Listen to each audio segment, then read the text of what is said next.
Բարև ձեզ հետ Էման է, հրավիրում եմ լսել իմ ալիքի կյանքից վերցվածի նոր հեղինակային պատմությունը։ Մենք այլևս ոչինչ ընդհանուր չենք ուզում ունենալ քեզ հետ, ասացին իմ չափահաս երեխաները, ցույց տալով նոր անձնագրերը։ Նրանք փոխել էին իմ ոչ հեղինակավոր ազգանունը մոր ազգանունով։ Ես լուր գլխով արեցի, իսկ հաջորդ օրը, երբ նրանք եկան բանկ իրենց հաշիվներին մուտք ստանալու, լսեցին այն, ինչից նրանց աշխարհը շուռ եկավ։ Ընկերներ, խնդրում եմ դրեք լայք, բաժանորդագրվեք ալիքին և մեկնաբանություններում գրեք, թե ինչպես կվարվեիք հերոսի տեղում։ Ձեր աջակցությունը օգնում է մեզ կիսվել նման պատմություններով։ Հաճելի լսում։ Ես Արկադի Վարդանյան եմ, և 65 տարեկանում ես սովորեմ լռությանը։ Այն հաստատվել է իմ հին Երևանյան բնակարանում 4 տարի առաջ, այն օրը, երբ մահացավ իմ Լուսինեն։ Այդ ժամանակվանից լռությունը դարձել է իմ մշտական զրուցակիցը, երբեմն խեղդող, երբեմն փրկող։ Այն հոտ էր գալիս հին գրքերի փոշուց, սառած թեյից և հազիվ նկատելի նարտոսի բույրից, որը Լուսինեն այդքան սիրում էր։ Ես սովորել եմ տարբերել նրա երանգները, ինչպես վերականգնողը տարբերում է հին լաքի շերտերը փայտի վրա։ Կար առավոտյան լռություն, թեթև, լուսավոր, երբ ճառագայթները ներս էին թափանցում բարձր պատուհանից և ընկնում հին հատակին, խոստանալով նոր, ոչինչով առանձնացած օր։ Իսկ երեկոյան լռություն կար, խիտ, կպչուն, երբ պատուհանից դուրս վառվում էին լապտերները, և ես մնում էի մեն-մենակ իմ մտքերի հետ։ Այդ նոյեմբերյան երեկոյան լռությունը հատկապես խիտ էր։ Ես նստած էի հյուրասենյակում իմ հին բարձր աթոռին, մաշված բազկաթոռներով։ Կողքին փոքրիկ սեղանի վրա դրած էր Լուսինեի լուսանկարը։ Նա ինձ ժպտում էր այնպես, կարծես գիտեր ինչ-որ բան, ինչ ես չգիտեի։ Իմ ձեռքերը հանգստանում էին երկար օրից հետո։ Ես այդ օրը անցկացրել էի հեռավոր սենյակում, որը վերածել էի արհեստանոցի։ Այնտեղ, հատուկ սարքավորված աշխատասեղանի վրա, կանգնած էր իմ գլխավոր նախագիծը վերջին ամիսներից։ Հին գրասեղան կովկասյան կեչուց, որը ստացել էի իմ նախապապից։ Այն վերապրել էր հեղափոխություն, 2 պատերազմ և մի քանի տեղափոխություն, և հիմա ես նրա ժառանգը դանդաղ և աշխատասիրաբար վերադարձնում էի նրան կյանք։ Յուրաքանչյուր քերծվածք նրա մակերեսին նման էր վիրի, պահպանող պատմությունը։ Ես շերտ առ շերտ հանում էի հին ջակջքած լաքը և մտածում, որ ճիշտ նույն կերպ ժամանակը մարդկանցից հանում է արտաքինը, թողնելով միայն էությունը։ Այս աշխատանքը իմ հոգու հանգիստն էր, իմ ձևը խոսելու անցյալի հետ, նրանց հետ, ովքեր եղել են ինձանից առաջ։ Վարդանյան ազգանունը ժամանակին հպարտորեն էր հնչում։ Իմ նախապապը ինժեներ էր, կամուրջներ էր կառուցում, պապը բժիշկ, հայրը գիտնական։ Ես չեմ ամաչեցրել նրանց դառնալով վերականգնող, պահպանելով ուրիշների ստեղծած գեղեցկությունը։ Մենք երբեք հարուստ չենք եղել, հատկապես բոլոր պատմական ցնցումներից հետո, բայց մենք միշտ ունեցել ենք այն, ինչ գումարով չես գնի՝ անուն և պատիվ։ Ես փորձում էի սա փոխանցել իմ որդուն Պետրոսին, սովորեցնում էի նրան գնահատել ոչ թե այն, ինչ փայլում է, այլ այն, ինչ ջերմացնում է։ Կարծես թե ձախուղվել եմ։ Հեռախոսազանգը պատրեց երեկոյան լռությունը այնպես կտրուկ, որ ես ցնցվեցի։ Էկրանին երևաց Պետրոս։ Ես ակամա լարվեցի։ Վերջին տարիներին որդուս զանգերը դարձել էին ոչ թե ուրախության, այլ հերթական խնդրանքի նախանշան։ Ես դանդաղ անցկացրի ձեռքսը դեմքիս վրայով, ստիպելով ինձ հանգիստ հայրական տրամադրության մեջ մտնել։ Այո, տղաս, լսում եմ։ Հայրիկ, բարև, ասաց նա հատուկ ուրախ ձայնով, այն ձայնով, որով խոսում էր կարևոր հաճախորդների հետ։ Չեմ խանգարում։ Մենք այստեղ Մարիամի հետ նստած ենք, ծրագրեր ենք կազմում։ Լսիր, մենք քեզ հետ լուրջ խոսակցություն ունենք։ Ներսում ամեն ինչ սեղմվեց։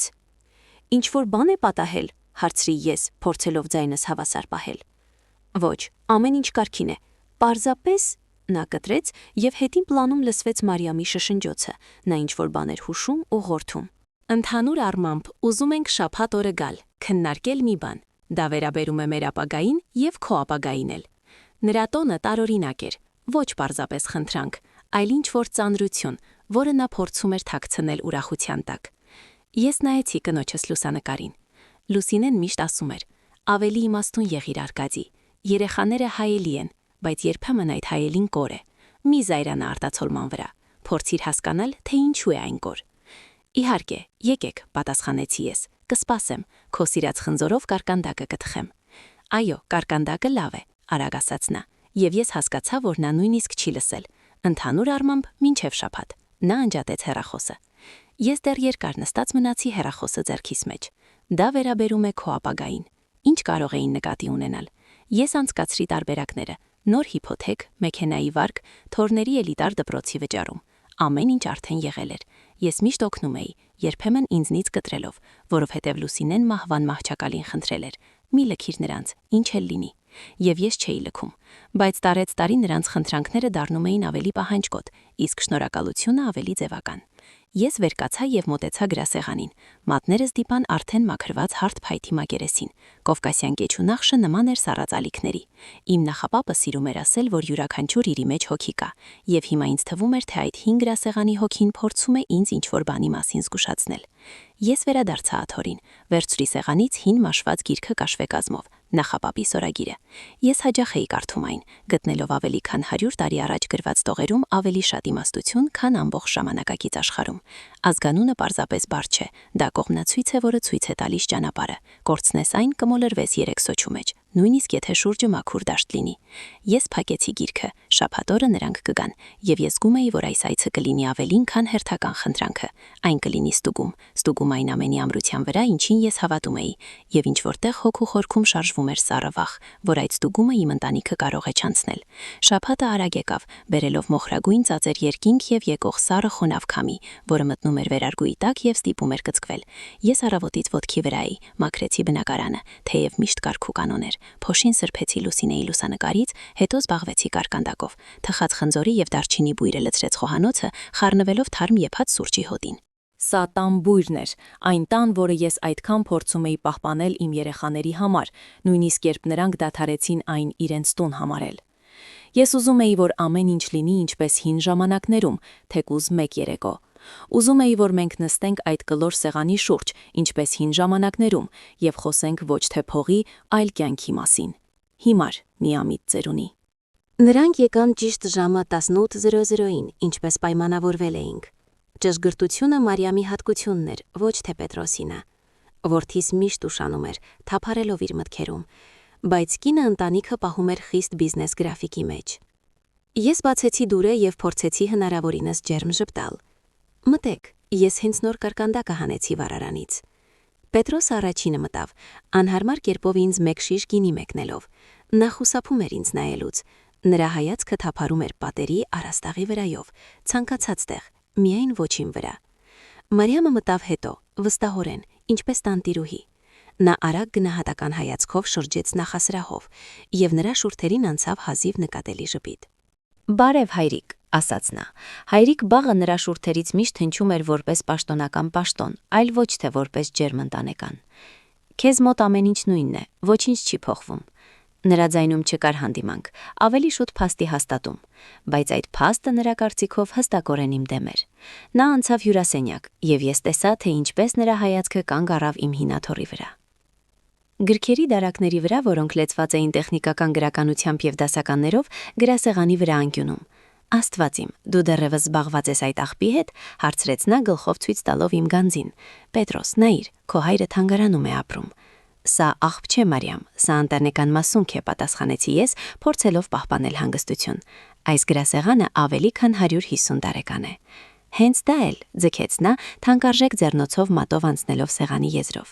«Նրա տեղը աղբանոցում է կամ առավելագույնը ամառանոցում։ Ժամանակակից ինտերիերը պահանջում է թեթևություն, տարածք, իսկ այստեղ ամեն ինչ ճնշում է։ Այս կահույքը, այս գրքերը, այս ամենը այդպես»։ Նա դադարեց, ընտրելով բառը ոչ հեղինակավոր։ Ոչ հեղինակավոր բառը հարվածեց ինձ ինչպես ապտակ։ Պետրոսը լսելով սա վերջապես միջամտեց, թեև թույլ։ «Մարին, դադարիր, սա հայրիկի տունն է»։ «Ես չեմ վիճում», հեշտությամբ համաձայնեց նա։ «Ես պարզապես ասում եմ ինչպես կա։ Մենք ապրում ենք 21-րդ դարում։ Կարգավիճակը, շրջապատը դա կարևոր է։ Իսկ Վարդանյան ազգանունը», ասաց նա թեթև արհամարհանքով արտասանելով այն, «այսօր ցավոք ոչինչ չի նշանակում։ Ահա Սադոյան այլ գործ է»։ Իմ հայրը բիզնեսը սկսել է զրոյից, նրա անունը գիտեն, դա բրենդ է։ Ես լուր էի, զգալով, թե ինչպես ներսում ամեն ինչ եռում է։ Նայեցի որդուս, սպասելով աջակցության, բայց նա միայն հայացքը շրջեց եւ շշնջաց։ Մարինան պարզապես նկատի ունի, որ ժամանակները փոխվել են։ Մենք նստեցինք սեղանի շուրջ։ Ես թեյրեցրի, կտրեցի դեռ տաք կարկանդակը։ Նրանք լուր ուտում էին, եւ ես հասկանում էի, որ այս ընթրիքը միայն նախերգանք է այն լուրջ խոսակցությանը։ Վերջապես, երբ կարկանդակն ավարտվեց, Մարիամը ձեռքերը դրեց սեղանին եւ նայեց ինձ իր գործնական անթափանց հայացքով։ Արկադի Վարդանյան, սկսեց նա պաշտոնապես։ Մենք եկել ենք ոչ պարզապես այդպես։ Պետրոսը մոտենում է իր հոբելյանին, 40 տարեկան։ Դա նշանակալի տարիք է եւ մենք ուզում ենք, որ այդ պահին մեր կյանքը նոր մակարդակի դուրս գա։ Լսում եմ, ասացի ես, զգալով թե ինչպես պարանոցի մկանները լարվում են։ Մենք ուզում ենք բնակարան գնել Ոսկե Եռանկյունում, շարունակեց նա։ Մեզ առաջարկել են ակումբային տանը։ Դա բոլորովին այլ կարգավիճակ է, այլ շրջապատ մեզ եւ երեխաների համար։ Դու հասկանում ես, հայրիկ, միջամտեց Պետրոսը։ Դպրոցը, հարևանները, դա ամեն ինչ ձևավորում է ապագան։ Ես դանդաղ դրեցի բաժակը ափսեի վրա։ Ես մոտավորապես պատկերացնում էի գների մակարդակը։ Դա ոչ պարզապես մեծ գումար էր, դա հսկայական գումար էր։ Ես ուրախ եմ ձեզ համար, զգուշորեն ասացի ես, բայց չեմ հասկանում ես ինչ կապ ունեմ դրա հետ։ Ինչպես թե ինչ կապ, զարմացավ Մարիամը։ Մենք հույս ունենք քո օգնության վրա։ Քեզ մոտ կուտակումներ կան։ Գումարած այս բնակարանը, այն հսկայական է մեկ մարդու համար։ Կարելի է վաճառել այն, քեզ համար ավելի փոքր բան գնել, իսկ տարբերությունը ներդնել մեր նոր բնակարանում։ Լռությունը, որ ընկավ նրա խոսքերից հետո, խուլ էր։ Ես նայում էի նրանց եւ չէի ճանաչում։ Չէի ճանաչում որդուս, ով ժամանակին այս նույն բակում գնդակ էր խաղում եւ ուրախանում ամենապարզ կոնֆետով։ Չէի ճանաչում կնոջը, ում նա ժամանակին ներկայացրել էր ինձ որպես իր կյանքի սերը։ Իմ առջև նստած էին երկու օտար, սառը մարդիկ, ովքեր եկել էին բաժանել իմ կյանքը, իմ հիշողությունը, իմ տունը, քանի դեռ ես դեռ կենդանի էի։ Այսինքն դուք առաջարկում եք ինձ վաճառել բնակարանը, որտեղ դուք մեծացել եք, որտեղ մենք ձեր մոր հետ 30 տարի ապրել ենք, եւ տեղափոխվել ինչ-որ ստուդիա, որպիսի դուք կարողանաք հեղինակավոր ապրել։ Հարցրի ես, եւ իմ ձայնը ի զարմանս ինձ չդողաց։ Ինչու անմիջապես ստուդիա, շրջանցեց Պետրոսը, կարելի է լավ տարբերակ գտնել։ Հայրիկ, դու ինքդ չես օգտագործում բոլոր այդ սենյակները, իսկ մեզ համար սա շանս է, միակ շանսը։ Միակ շանսը ձեր աշխատանքն է, ձեր ձեռքերը, ձեր գլուխը, կտրեցի ես։ Ես ձեզ օգնել եմ ամբողջ կյանքում։ Ես վճարել եմ ձեր կրթությունը, ձեր հարսանիքը, առաջին մեքենան, ձեր վարկերը փակել եմ։ Ես արել եմ ամեն ինչ, ինչ խոստացել եմ ձեր մորը, բայց սա այլևս օգնության խնդրանք չէ, սա ավազակություն է։ Մարիամը սառը ժպտաց։ Մենք գիտեինք, որ դու այդպես կարծագանք ես։ Դու միշտ կարճում ես քո անցյալից, այս կահույքից, այս գրքերից, այս ազգանունից։ Դու պարզապես չես ուզում, որ մենք քեզանից ավելի լավ ապրենք։ Ես ուզում եմ, որ դուք ապրեք արժանապատիվ, ասացի ես վեր կենալով սեղանից։ Եվ այս խոսակցությունն ավարտված է։ Գնացի իմ արհեստանոց, զգալով նրանց հայացքները մեջքիս։ Լսում էի, թե ինչպես նրանք սկսեցին շշնջալ, թե ինչպես Մարիամը ինչ-որ չար բան նետեց Պետրոսին, թե ինչպես նա փորձում էր հանգստացնել նրան։ Փակեցի դուռը եւ հենվեցի դրան, ձեռքերս դողում էին։ Մոտեցա գրասեղանին, ափով անցա նրա տաք կենթանի մակերեսով։ Այդ պահին հասկացա, որ սա ոչ միայն վեճ է, սա սկիզբն է վերջի։ Նրանք չեն նահանջի։ Եվ ինչ որտեղ խորքում, վիրավորանքի եւ հիասթափության շերտի տակ ծնվեց սառը հանգիստ ըմբռնումը։ Եթե նրանք պատրաստ են օտնձգություն անել հիշողության եւ հարգանքի նկատմամբ, ուրեմն պատրաստ են ամեն ինչի, եւ ես պետք է պատրաստ լինեմ դրան։ Նրանց հեռանալուց հետո տունը ընկավ լռության մեջ, բայց դա այլևս իմ սովորական հանգստացնող լռությունը չէր։ Դա լռություն էր դաշտի առաջին հարձակումից հետո, զնգացող, լարված, լիճ հասված սպառնալիքներով։ Ես դեռ երկար կանգնած էի արհեստանոցում, լսելով իմ մտքերի աղմուկը։ Մարիամի խոսքերը ոչ հեղինակավոր, աղբ, ազգանունը ոչինչ չի նշանակում, պտտվում էին գլխումս ինչպես կպած պլաստինկա։ Նա ոչ միայն փուղ էր ուզում, նա ուզում էր ոչ նչացնել, անարժեքացնել այն ամենը, ինչ ինձ համար թանկ էր, այն ամենը, ինչ կազմում էր իմ կյանքի, իմ անհատականության հիմքը։ Ինչու՞։ Որպեսզի արդարացնի իր ցինիկ ծրագիրը, որպեսզի համոզի իմ որդուն, որ դավաճանությունը դավաճանություն չէ, այլ քայլ դեպի պայծառ ապագա։ Վերադարձա հյուրասենյակ։ Սեղանին կանգնած էին կեղտոտ բաժակներ եւ ափսե չկերած կարկանդակով։ Մեքենայաբար ամեն ինչ հավաքեցի, լվացի սպասքը։ Ռուտինային գործողությունները մի փոքր օգնում էին հանգստանալ, մտքերը կարգի բերել։ Գիտեի, որ սա միայն սկիզբն է։ Մարիամը նրանցից չէ, ովքեր նահանջում են։ Նա ճնշում կգործադրի Պետրոսի վրա, իսկ նա իմ փափուկ միշտ կասկածող որդիս վերջի վարչո կհանձնվի։ Նա միշտ հանձնվել է, սկզբում ինձ, հետո մորը, հիմա կնոջը։ Նա այդպես էլ չսովորեց ունենալ սեփական կարծիք, սեփական հենասյուն։ Հաջորդ շաբաթը անցավ անհանգիստ հանգստության մեջ։ Ոչ զանգեր, ոչ հաղորդագրություններ։ Հասկանում էին, իրենք ընդմիջում էին վերցրել նոր մարտավարություն մշակելու համար։ Ես ամբողջ ազատ ժամանակս անցկացրիր արհեստանոցում։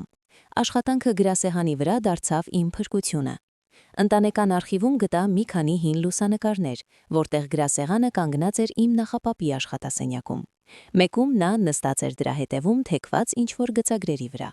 Այդ փաստաթուղթը կլինի մեր հաշիվը։ Երկրորդը պետք է ստուգել քո բոլոր ֆինանսական փաստաթղթերը։ Չկան այնտեղ ինչ-որ լիազորագրեր, որոնք դու կարող ես ստորագրել առանց նայելու։ Ես մտածեցի, Պետրոսը մի քանի անգամ բերել էր ինձ բանկից թղթեր, ասում էր, որ դա հարկերի օպտիմիզացիայի համար է իմ ավանդների վրա։ Ես վստահելով որդուս ստորագրել էի։ Եղել է, խոստովանեցի ես, մի երկու անգամ։ Հենց դրանից էլ սկսենք, վճռականորեն ասաց Լևոնը։ Վաղը իսկ հարցումներ կանենք բոլոր բանկերում։ Եվ եւս մեկ բան Արկադի։ Քեզ պետք է լինել առավելագույնս գույշ։ Մի մտիր նրանց հետ բաց կոնֆլիկտների մեջ, մի տրվիր սադրանքների։ Եթե զանգեն, հնարավորության դեպքում ձայնագրիր խոսակցությունները։ Եվ գլխավորը, ոչ մի խոսք մեր հանդիպման մասին։ Նրանք պետք է մտածեն, որ դու ճնշված եւ շփոթված ես։ Ես դուրս եկա նրա գրասենյակից ծանր սրտով, բայց պարզ գործողությունների պլանով։ Պատերազմը սկսվել էր, եւ ես ընդունել էի նրա կանոնները։ Հաջորդ օրերը լցված էին տարօրինակ կրկնակի զգացումով։ Մի կողմից ես զգում էի ինքս ինձ որպես դերասան, ով խաղում է կոտրված ծերունու դերը։ Ես դադարեցրի զանգել որդուս, նրա հազվադեպ հաղորդագրություններին պատասխանում էի միանշանակ։ Երբ մի անգամ նա եկավ այցելության պատրվակով, ես նստած էի աթոռին, փաթաթված վերմակով եւ բողոքում էի ճնշումից։ Նա նայում էր ինձ վատ թաքցված անհամբերությամբ, իսկ ես տեսնում էի նրա աչքերում ոչ թե հոգատարություն, այլ գնահատական, թե որքան մոտ եմ հանձնվելուն։ Մյուս կողմից ես վարում էի ակտիվ գաղտնի կյանք։ Անցա հետազոտություն, որը հաստատեց, որ իմ առողջությունը իմ տարիքի համար գերազանց է։ Մենք իրավաբանի հետ ստացանք բանկերից քաղվածքներ, եւ ահա այստեղ մեզ սպասում էր տհաճ անակնկալ։ Պարզվեց, որ այն թղթերից մեկը, որ ես ստորագրել էի, ոչ պարզապես լիազորագիր էր, այլ գլխավոր լիազորագիր, իմ հաշվիներից մեկի կառավարման համար, որտեղ նստած էր զգալի գումար։ Եվ այդ հաշվից արդեն կատարվել էին մի քանի խոշոր փոխանցումներ Մարիամի անունով, իբր ընտանեկան համատեղ ծախսերի համար։ Նրանք արդեն ձեռք են տարել քո գրպանը, հաստատեց Լևոնը, ուսումնասիրելով քաղվածքները։ Մինչ այժմ ոչ ամբողջ գումարը, բայց սա ուժերի փորձարկում է։ Նրանք ստուգում են, կնկատես թե ոչ։ Ես մի քանի ամիս չեմ ստուգել այդ հաշիվը, խոստովանեցի ես։ Հենց դրա վրա էլ հաշվարկված էր Արկադի։ Մեզ անհրաժեշտ է անմիջապես արգելափակել այդ լիազորագիրը։ Մենք դա արեցինք նույն օրը։ Ես նստած էի բանկի մասնաճյուղում, ստորագրում էի փաստաթղթեր եւ զգում էի ինքս դավաճան որդուս հանդեպ, բայց հետո հիշում էի նրա գոռոցը, Մարիամի սառը աչքերը եւ հասկանում էի, որ դավաճանել են ինձ, իսկ ես միայն պաշտպանվում եմ։ Նույն օրը երեկոյան բռնկվեց փոթորիկը, զանգահարեց Մարիամը, նրա ձայնը լի էր սառցե զայրույթով։ Ինչ եք թույլ տալիս ձեզ Արկադի, ինչ իրավունքով չեղարկեցիք լիազորագիրը։ Պետրոսը ձեր որդին է, նա լիակատար իրավունք ուներ տնօրինել այդ գումարները ընտանիքի բարօրության համար։ Սրանք իմ գումարներն են, Մարիամ, հանգիստ պատասխանեցի ես, եւ ես ինքս կորոշեմ, թե ինչպես տնօրինել դրանք։ Ահա թե ինչպես է, շշնջաց նա։ Ուրեմն դուք որոշել եք գնալ սկզբունքի վրա։ Դե ինչ, դեռ շատ կզղջաք դրա համար։ Մենք ձեզ կապացուցենք, որ դուք այլևս ընդունակ չեք adekvat որոշումներ կայացնել։ Շատ շուտով կապացուցենք։ Նա գցեց հեռախոսը։ Ես մնացի նստած լռության մեջ։ Սպառնալիքը ուղիղ եւ անհասկանալի էր։ Նրանք անցել էին բացարձակման։ Մարիամի զանգից հետո պարզ դարձավ, նրանք այլևս չեն խաղախնամողի դերը, սկսվեց պաշարումը։ Նրանք փորձում էին ճնշել բոլոր կողմերից, ստեղծելով իմ շուրջ լիակատար մեկուսացման եւ անօգնականության մթնոլորտը։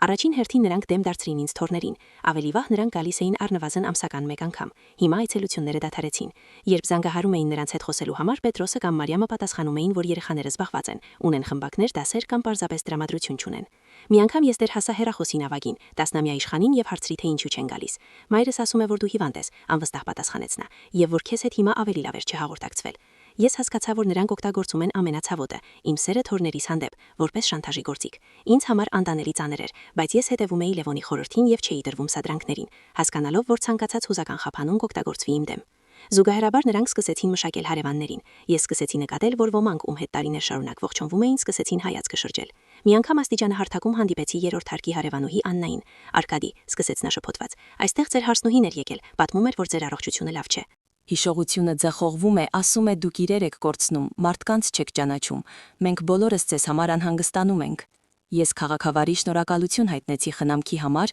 եւ հավաստիացրի, որ ինձ մոտ ամեն ինչ կարգին է, բայց ներսում ամեն ինչ եռում էր։ Նրանք պլանավոր կերպով ստեղծում էին ինձ համար խելագարված ծերունու համբավ, պատրաստելով հողը անգործունակության դատարանի համար։ Ամբողջ ազատ ժամանակս հիմա անցկացնում էի գրասեղանի վերականգնման վրա։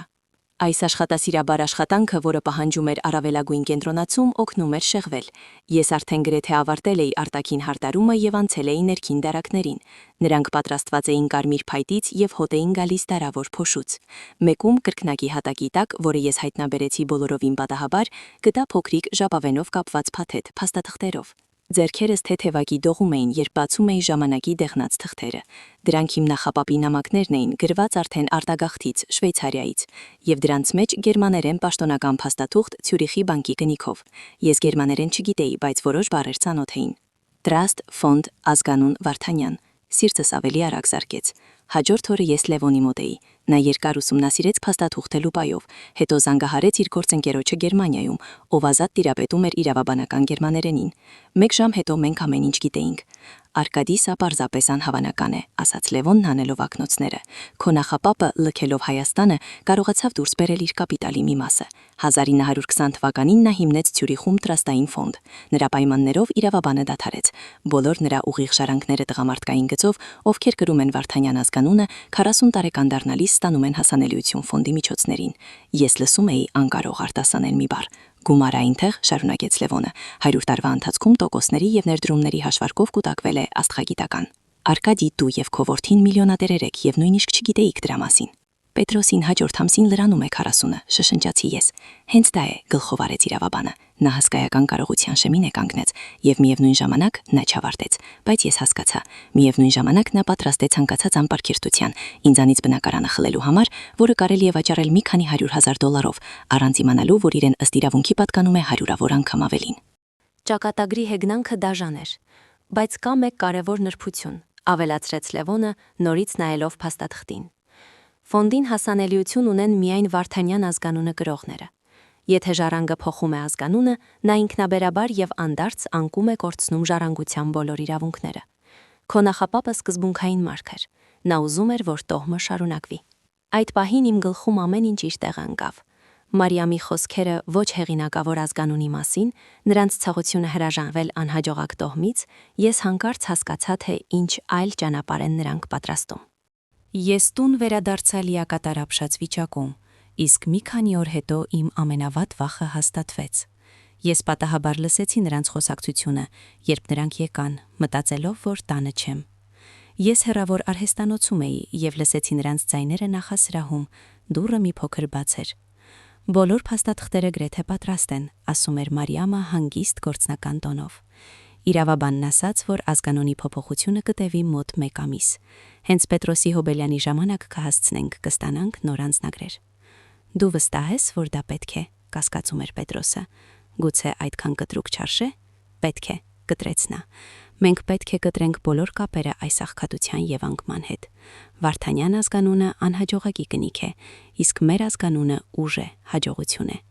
Հենց որ փոխենք ազգանունը, բոլորին կցուցադրենք, թե ովքեր ենք մենք, եւ քո հորը նույնպես։ Սա կլինի վերջին կետը։ Ես կանգնած էի դրան հետևում, եւ ինձ մոտ ոչ սայրույթ կար, ոչ վիրավորանք, կար միայն սառը հանգստություն։ Նրանք ինքները իրենց դատավճիռն էին պատրաստում, եւ ես չէի պատրաստվում խանգարել նրանց։ Պետրոսի 40-ամյակին նախորդող ամիսը ձգվում էր տանջալի երկար։ Ես ապրում էի տարօրինակ, անջատված դիտորդի վիճակում։ Գիտեի, թե ինչ վերջ է սպասվում նրանց, եւ այդ իմացությունը միաժամանակ ուժ էր տալիս ինձ եւ պատճառում խուլ ցավ։ Ես նայում էի որդուն նրա հազվադեպ եւ կարճ այցելությունների ժամանակ եւ տեսնում էի առջևս մարդու, ով խաղացողի կրքով ամեն ինչ դնում է իր ապագայի վրա, առանց իմանալու, որ խաղաքարտերի մեջ կա միայն մեկ պարտվող քարտ եւ այն արդեն նրա ձեռքում է։ Ես շարունակում էի խաղալ իմ դերը, բողոքում առողջությունից, խնդրում օգնել մթերք գնելու հարցում։ Տեսք էի տալիս, թե հանձնվել եմ նրա ճնշմանը։ Նրանք էլ զգալով իմ թուլությունը դառնում էին ավելի անամոթ եւ ինքնավստահ։ Մարիամն արդեն բացահայտորեն քննարկում էր իմ ներկայությամբ, թե որ դիզայներն է ձևավորելու իրենց նոր բնակարանը, կարծես իմ բնակարանի վաճառքի հարցն արդեն լուծված էր։ Որդուս ծննդյան օրը առավոտյան զանգահարեցի նրան, շնորհավորելու։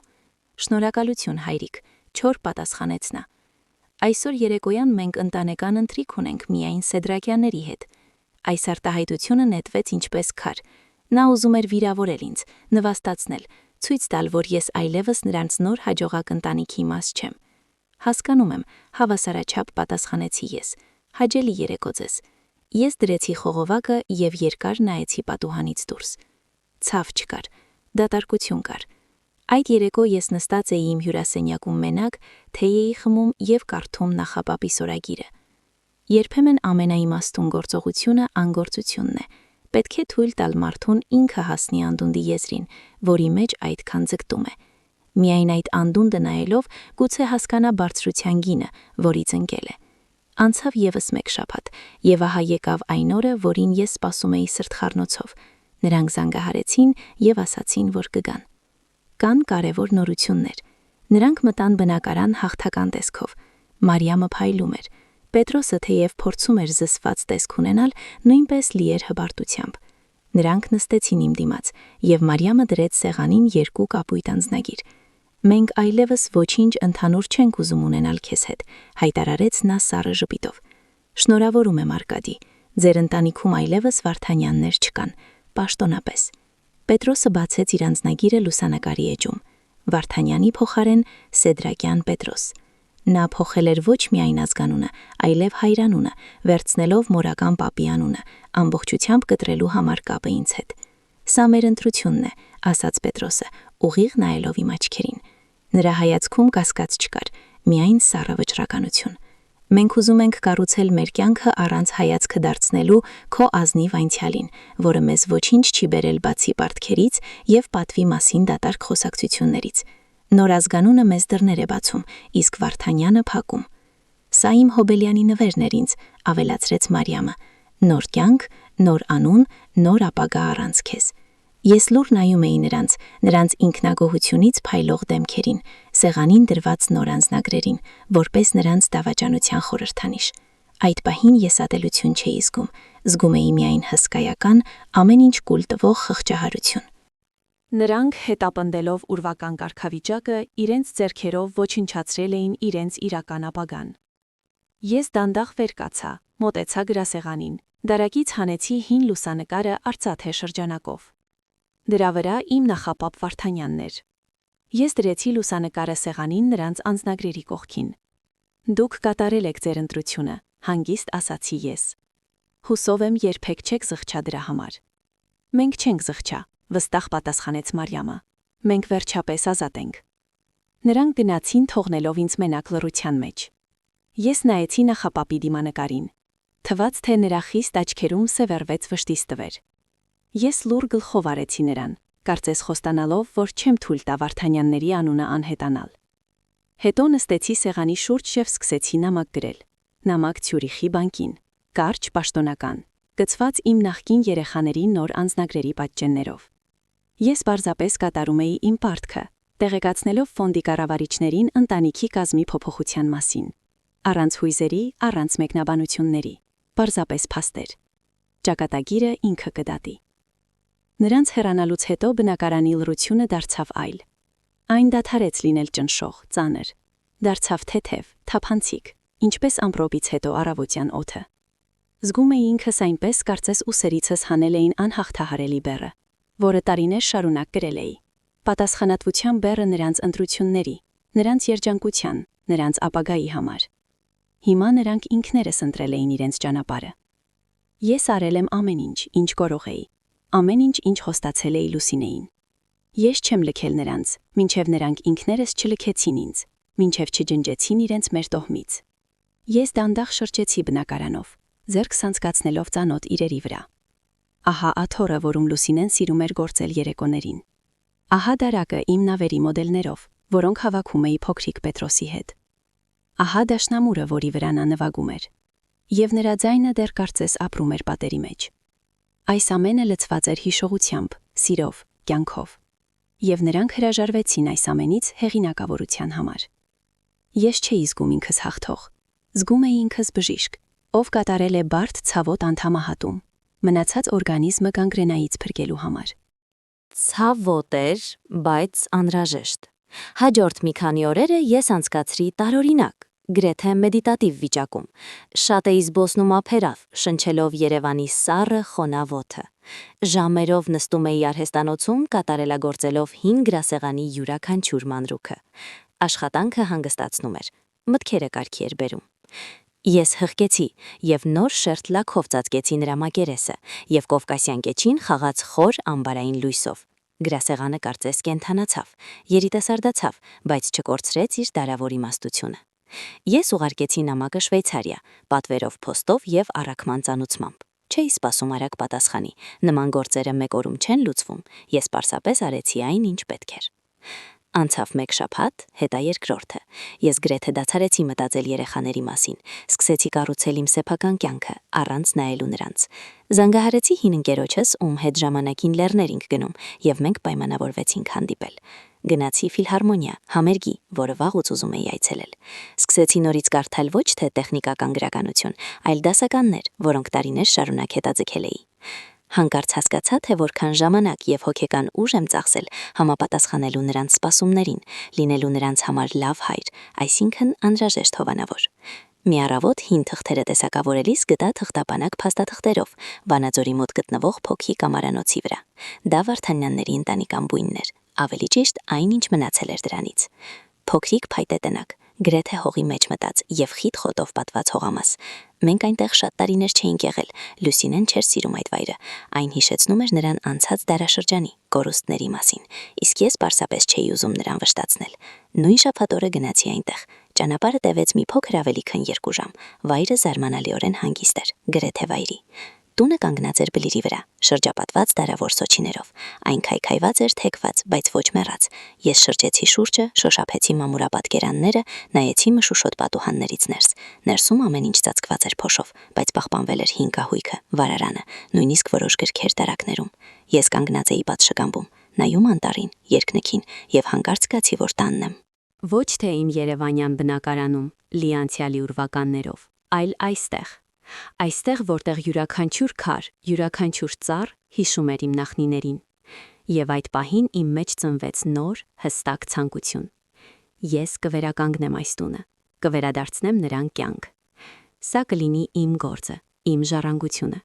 Ոչ թե այն, ինչ չափվում է փողով, այլ այն, ինչ մնում է հողում, պատերում, հիշողության մեջ։ Ես վերադարձա քաղաք, ողջնած, գլխումս հստակ պլանով։ Սկսեցի ուսումնասիրել փայտե տների վերականգնման տեխնոլոգիաները, փնտրել վարպետներ, կազմել գնահատական։ Աշխատանքը հսկայական էր, բայց չէր վախեցնում ինձ։ Հակառակը, այն ինձ տալիս էր նպատակ, իմաստ։ Հաջորդ ամսվա սկզբին փոստից ստացա ծանուցում, եկավ պատվերով նամակ Ցյուրիխից, սիրտս խփեց։ Դանդաղ բացեցի հաստ ծրարը։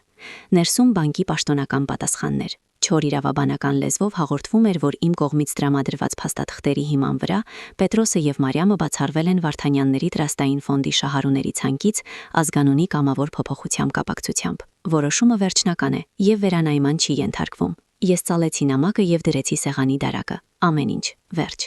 Ոչ ուրախություն, ոչ չարախնդություն չզգացի։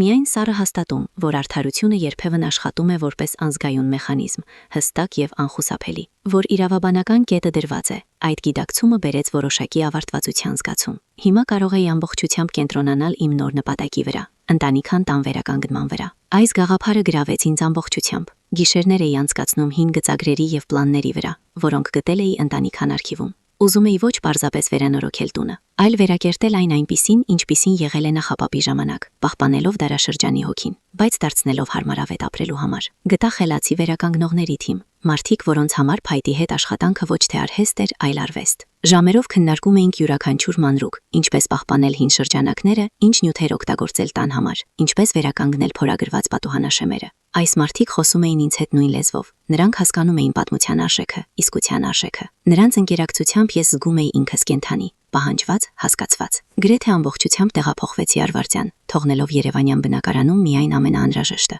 Կյանքը բնության մեջ, ֆիզիկական աշխատանքը, պարզ առավոտյան արևը եւ հանգիստ երեկոներ վարարանի մոտ, որը մենք առաջին հերթին վերականգնեցինք։ Այս ամենը բուժում էր իմ հոգին ավելի լավ, քան ցանկացած տեղորայքը։ Շատ էի մտածում Լուսինեի մասին։ Ինչ կասեր նա տեսնելով ինձ հիմա։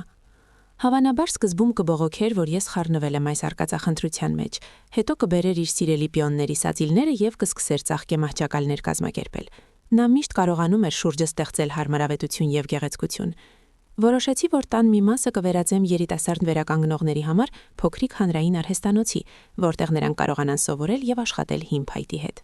Ուզում էի, որ Վարդանյանների ժառանգությունը ապրի ոչ միայն պատերում, այլև գործերում, գիտելիքի փոխանցման մեջ նոր սերնդին։ Մի անգամ, երբ բրիգադիրի հետ քննարկում էինք հաջորդ շաբաթվա աշխատանքների պլանը, բջջայինից զանգահարեց Լևոնը։ «Արկադի, կան նորություններ», ասաց նա առանց նախաբանի։ «Քո նախկին երեխաները այսօր փորձել են կապ հաստատել Ցյուրիխի բանկի հետ»։ Ինչ են պատասխանել նրանց։ Պատասխանել են, որ իրենց ազգանունով քաղաքացիների համար իրենց բանկում ոչ հաշիվներ կան, ոչ ֆոնդեր։ Նրանք երևի մտածել են, որ սա ինչ-որ սխալ է, սկսել են պնդել։ Ի վերջո քաղաքավարի, բայց հաստատակամ բացատրել են, որ բոլոր հարցերը կարող են լուծել իրենց իրավաբանների միջոցով պաշտոնական կարգով։ Բայց դու հասկանում ես, որ նրանց համար այլևս ոչ մի պաշտոնական կարգ չկա։ Հասկացել են, հանգիստ հարցրի ես։ Կարծում եմ սկսել են հասկանալ, պատասխանեց Լևոնը։ Պատրաստվի, շուտով կգան քեզ մոտ։ Եվ նա ճիշտ էր։ Հաջորդ օրը երեկոյան մոտ իմ արվարձան մոտ մոտեցավ ծանոթ մեքենան։ Տեսա այն հեռվից, Սոչիների միջով։ Նրանք գտել էին ինձ։ Չթաքնվեցի։ Դուրս եկա պատշգամբ եւ սկսեցի սպասել։ Նրանք դուրս եկան մեքենայից եւ դանդաղ գնացին դեպի տուն։ Պետրոսը գունատ էր ինչպես կտոր։ Մարիամը միշտ այդքան վստահ եւ իշխող, թվում էր շփոթված եւ միաժամանակ զայրացած։ Նրանք կանգ առան աստիճանների մոտ, առանց համարթակվելու բարձրանալ։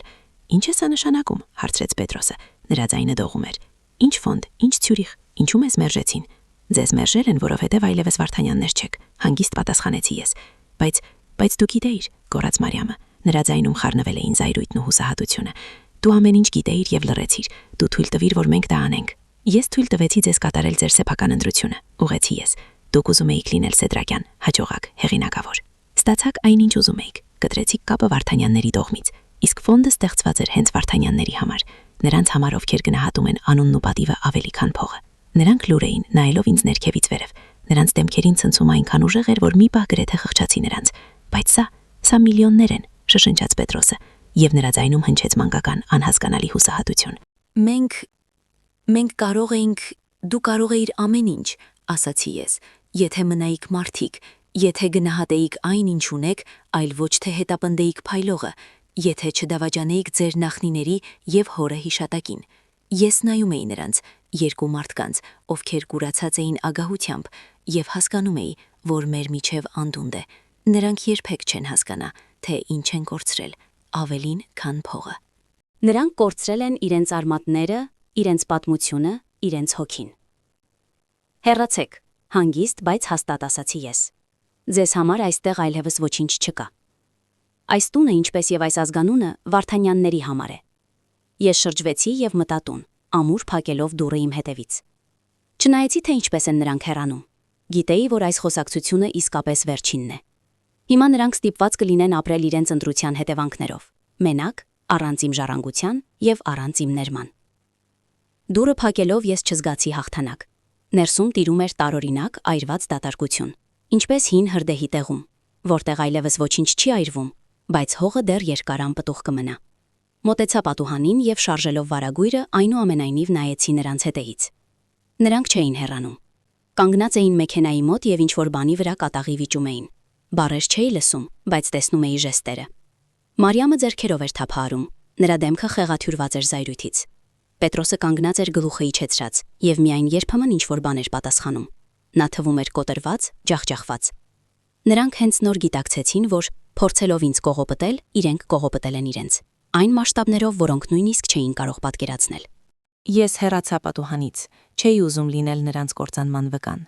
Ես եփեցի ինձ համար ամուր թեյ, նստեցի վարարանի մոտ, որտեղ ուրախորեն ճակճկում էին փայտերը, եւ փորձեցի մտքերս վերադարձնել իմ պլաններին, վերականգնմանը, ապագա արհեստանոցին։ Բայց նրանց պատկերները շփոթված, հուսահատ, կանգնած էին աչքիս առջև։ Միթե ես դաժան եմ վարվել։ Կարող էի նախազգուշացնել նրանց։ Ես նորից ու նորից հարցնում էի ինքս ինձ, եւ ամեն անգամ գալիս էին նույն պատասխանին։ Ոչ, չէի կարող։ Եթե ավելի վաղ պատմեի նրանց ֆոնդի մասին, նրանք չէին փոխվի։ Նրանք կկարչեին այդ ազգանունից ինչպես վիճակախաղի տոմսից։ Ոչ թե տոհմի հարգանքից, այլ մաքուր ագահությունից։ Նրանք կստանային փողը, բայց կմնային նույն դատարկ էգոիստ մարդիկ։ Երբեմն, որտեզի մարդը ինչ-որ բան հասկանա, նա պետք է հարվածի հատակին, շատ ցավոտ։ Նրանց մեքենան վերջապես հեռացավ, երբ արդեն սկսել էր մտնել։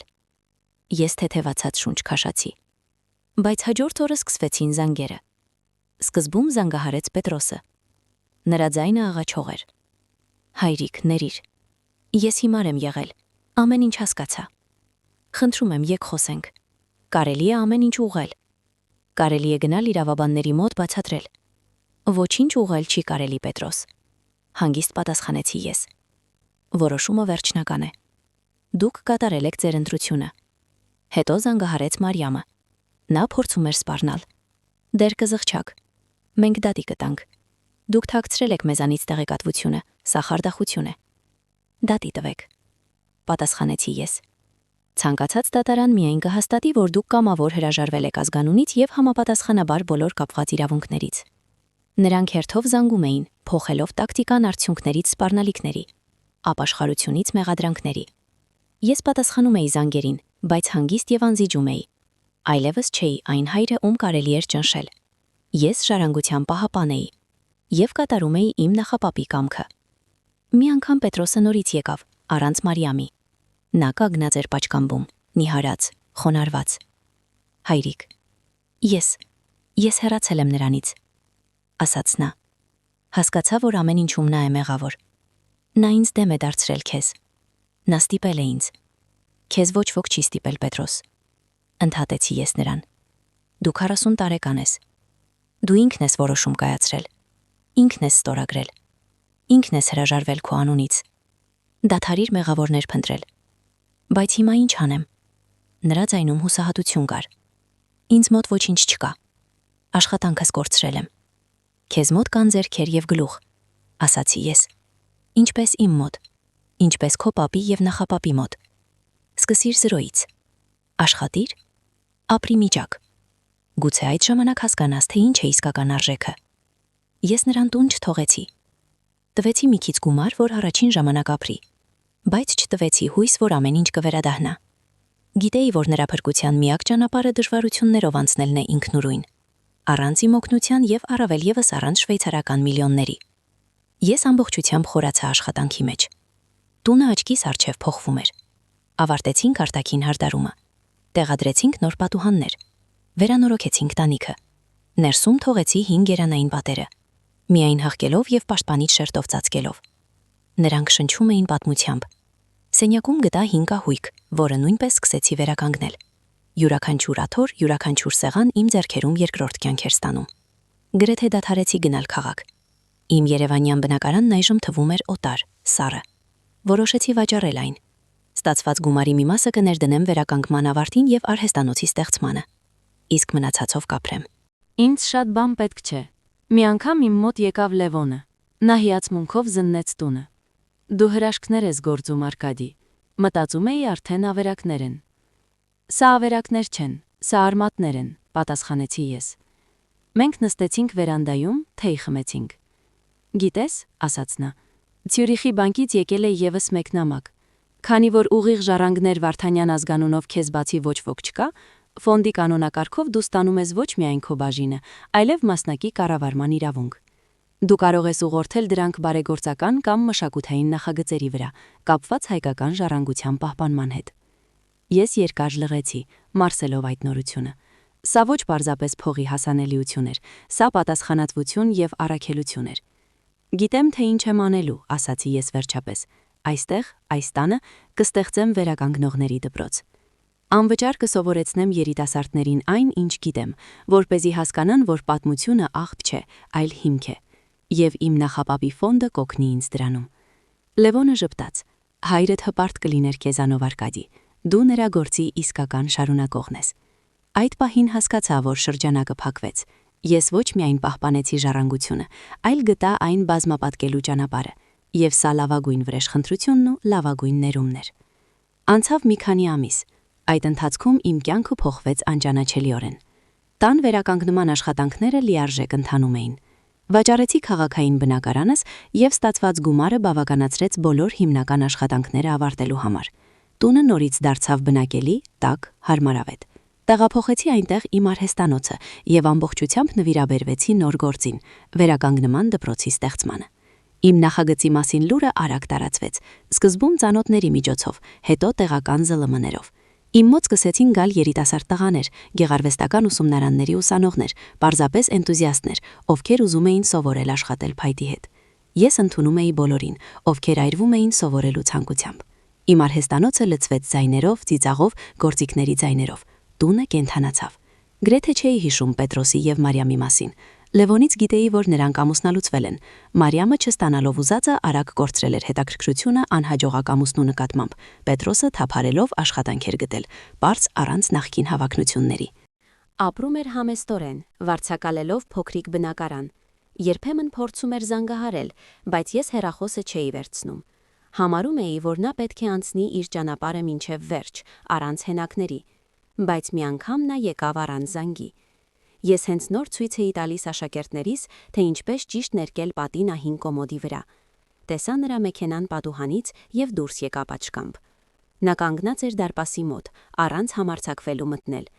Նա շատ էր փոխվել, նիհարել, խոնարհվել։